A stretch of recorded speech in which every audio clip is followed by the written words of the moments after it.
We've been prepping for this camping trip all summer. 4 friends, 1 tent, and enough snacks to survive a week in the wild. The plan was basic. Hike, roast marshmallows, and forget about our dead-end jobs for a few days. Day 1 was perfect. Clear skies, easy trails, and zero cell service. Just how we wanted it. Day 2, still smooth. By day 3, the rain hit. Heavy. We were stuck inside the tent debating whether squirrels could outsmart raccoons in a heist. That's when my buddy Dave, who once tried to grill pancakes, says, "What if we check the old mining trail?"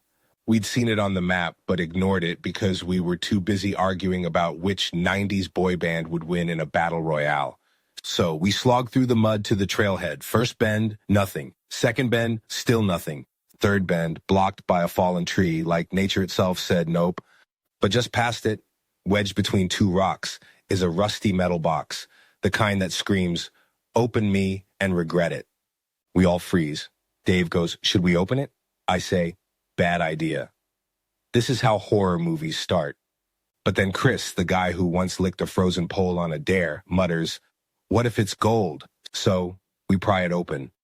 Inside, a bunch of old papers, soaked and barely legible, but one thing stands out, a faded map with a big red X.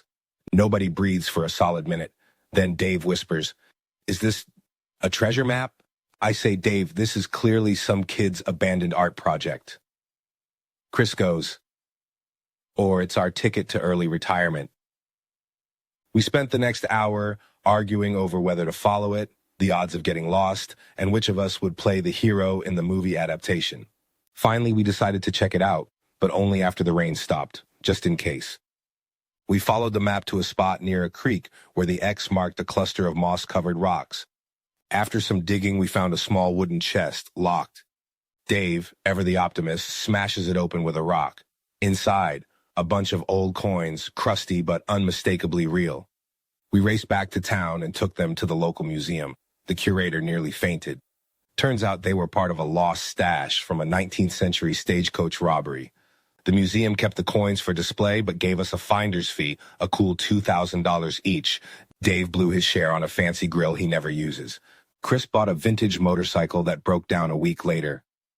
And me, I bought a better tent, rainproof this time,